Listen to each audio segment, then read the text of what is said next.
Join me today as I'm making freshly milled wheat bread made two different ways in the bread machine versus the oven.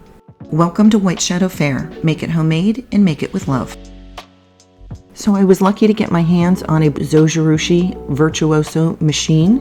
It was used just a couple of times and I was able to purchase it on Facebook Marketplace at quite a discount. My favorite part is that it has a custom mode so I can get everything to bake just right. I'm starting off by milling some flour for today's recipes. I'm using white wheat berries. 355 grams of whole wheat flour is going to be added to each one of these recipes. I am going to make them identical. The Zojirushi makes up to a 2-pound loaf.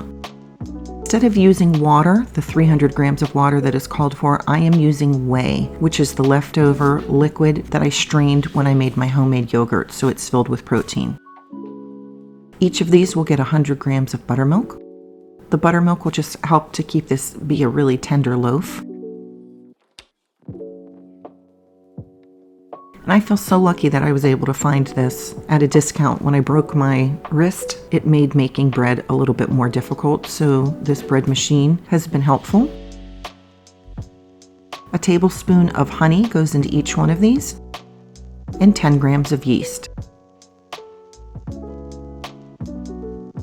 I'm going to give this just a good stir, get everything nice and wet, and then let it sit covered for 30 minutes. This will be called the Autolyse, and we're just really softening the bran and hydrating the flour that we've added so far. Now this particular recipe is only autolysing half of the wheat, but I have been playing around with some of my other recipes using an autolyse for almost all of the wheat, and it really does make a difference. You can see I am just hand mixing. Not sure why I didn't just turn on the mixer and let it mix, but that's not what I did. I'm mixing everything together so that I can cover it and give it that 30-minute autolyse so everything gets hydrated and the bran becomes much softer.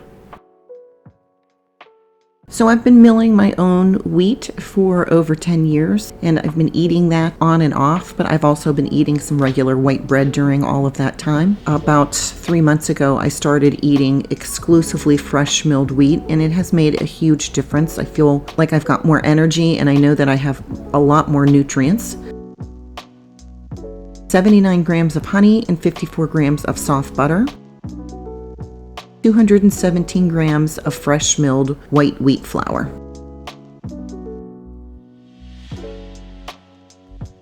Two teaspoons of salt.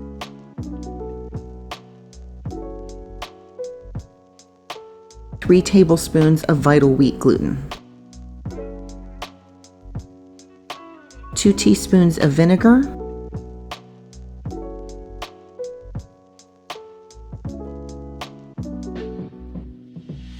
Knead this for a total of 10 minutes.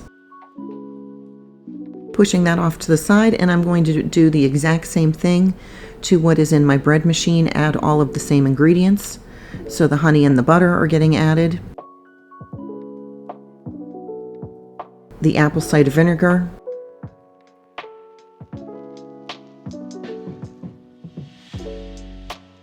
Vital wheat gluten. And then, of course, the wheat flour. 2 teaspoons of salt. And this is making a 2-pound loaf of bread. So here you can see it's a little bit sticky. I always keep about 50 grams of flour off to the side and add more to it. Whole wheat flour hydrates so slowly that you're better off slowly adding it and giving it time to blend in.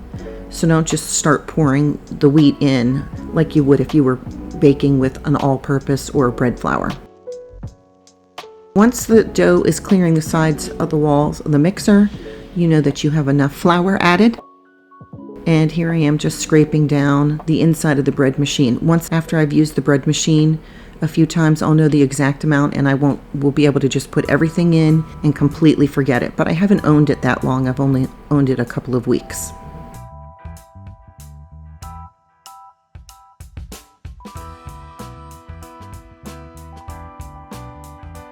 I'll let the machine do its magic from this point, and I don't need to look in on that again. Now the mixer is a whole different thing. I let it rise for an hour after it kneaded, and now I'm going to shape it and put it into the bread pan.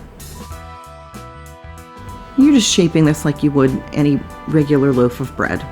You just kind of spread it out, roll it up, and put it in the bread pan. I do like to put parchment paper in my bread pan so it doesn't stick.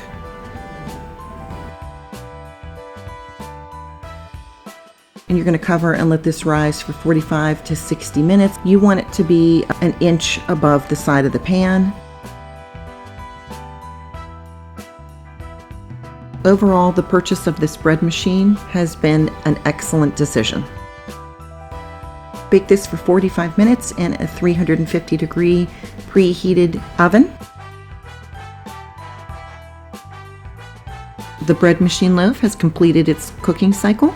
And because the top looked so light in color to me, I wanted to make sure that the temperature was fine and that my bread was cooked the whole way through. And it was. It reached over 200 degrees, so it's looking nice. And see, it just pops right out there, and it's a beautiful loaf of bread. Nice and golden on the sides. The top is a little bit light for my liking, but that's something that I'm working on.